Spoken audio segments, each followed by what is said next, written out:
Magandang gabi mga kamoyski. Meron naman tayong bagong kwento about crime at horror.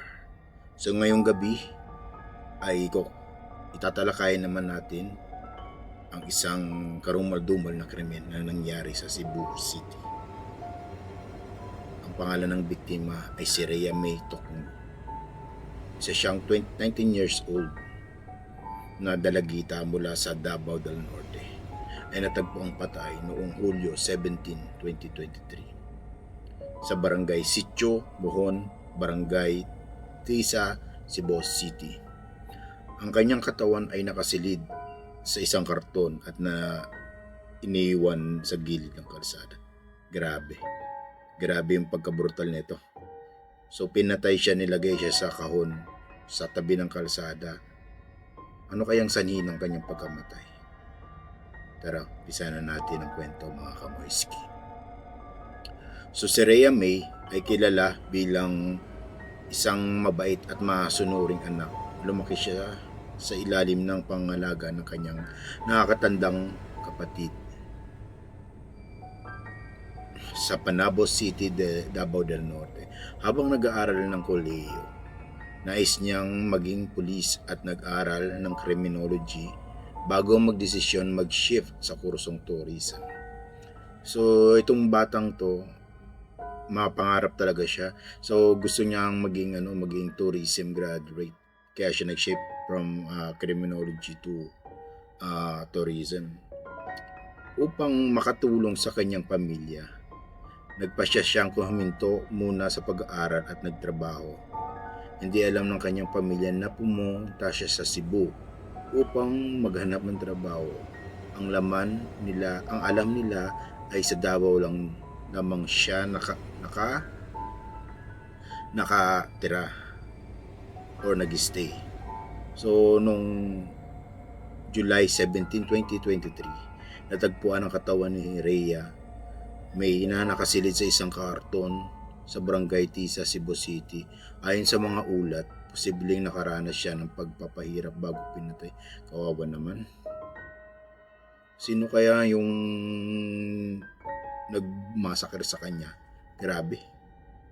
Wala na talagang siguro nakadrugs yung dumali na ito o pumatay na ito. Grabe. Matapos ang masusing investigasyon, naresto ng mga otoridad si Simeon Gaboltero, isang construction worker, bilang pangunahing suspect sa kaso. Bagaman binawi ni Gaboltero ang kanyang naunang pag-amin, naniniwala ang mga pulis na malakas ang ebidensya laban sa kanya.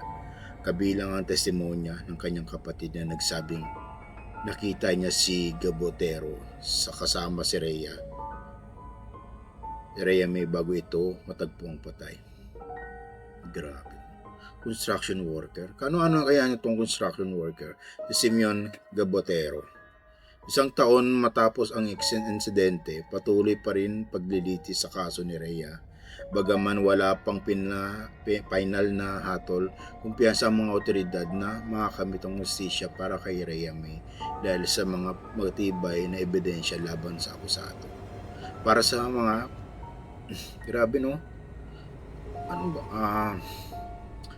Yung yung construction worker, ano kayang ano niya kaya to si Rhea May? So isa pang suspect ang naimbestigahan ng mga pulis na si Roberto Gabizon. Ngunit kalaunan ay pinalaya dahil sa kulang ang ebidensya. Sino kaya yung kawawa naman to?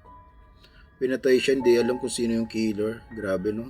Kailangan talaga mambistagahan na to. Hindi kaya napagtripan siya ng addict. Kasi nag-apply siya sa Cebu, tapos doon siya nagtatrabaho. Malamang merong stalker to.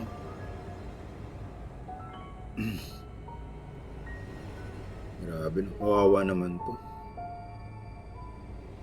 Patuloy pa rin ang investigasyon sa kanyang kaso. Hanggang ngayon wala pa ring malinaw kung sinong pumatay sa kanya.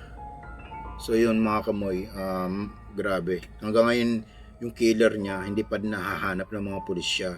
Ganito siguro ka hirap ang mga investigador dahil sa pagpangyayaring yun, hindi nila agad nahanap yung killer. So sana makatanggap siya ng hustisya sa pagkamatay sa kanya at sa pamilya niya.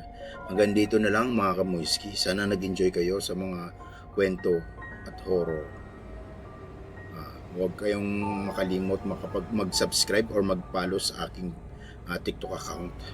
Maraming salamat mga kamuiski.